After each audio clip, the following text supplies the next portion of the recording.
We're well into May. If you set New Year's resolutions, how are they doing? If you haven't kept them up, you're not alone. A Forbes health poll from back in 2023 found most people give up after less than 4 months. But the year's not over, which means there's still time to get going. And with a few neat tweaks, you'll be well on your way. And we're not even at the halfway mark yet, if you think about it. So joining us for ways to navigate those longer term goals is naturopath and qualified and health and wellness coach, Sheridan Genrich. Good to have you with us, Sheridan. In your clinical practice, you've helped people through big transformations that really require some staying power. What is that ingredient, the ability to stay laser focused and commit? Thanks for having me, Steph. Yeah, so the skill of delayed gratification is probably the most important thing in this instant gratification world.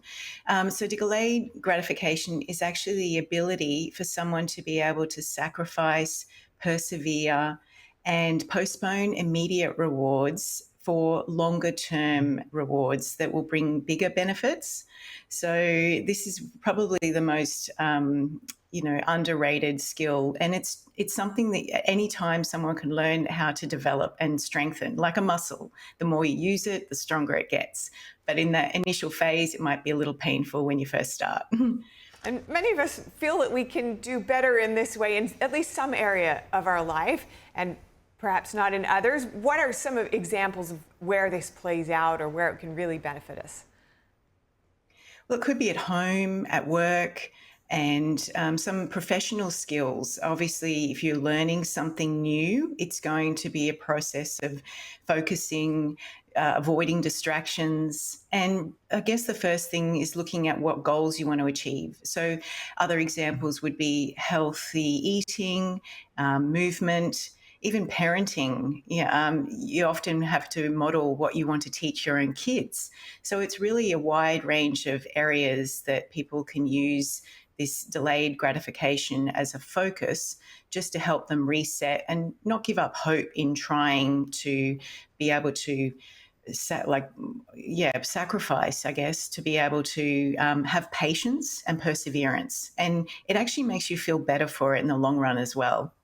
So let's get stuck into it. How would you coach someone through to success?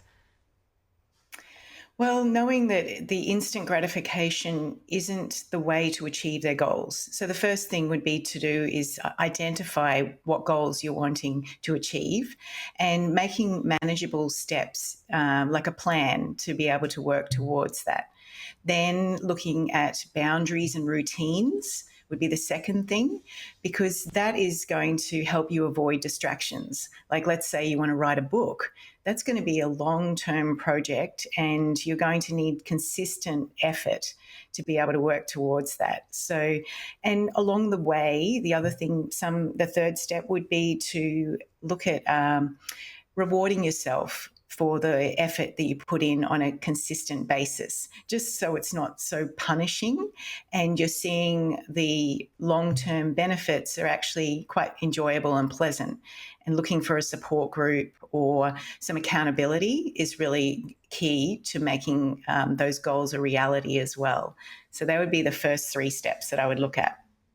Now, the trouble with delayed gratification's arch nemesis, instant gratification, is that it's so instantly gratifying.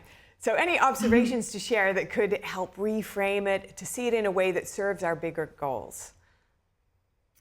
Yeah, well, our modern world is convenience focused.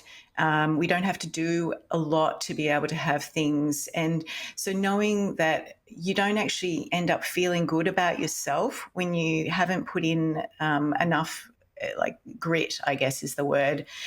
So patience and perseverance is like an all-time value, but it's not just a success value. It's also a way of living that actually makes you feel more fulfilled.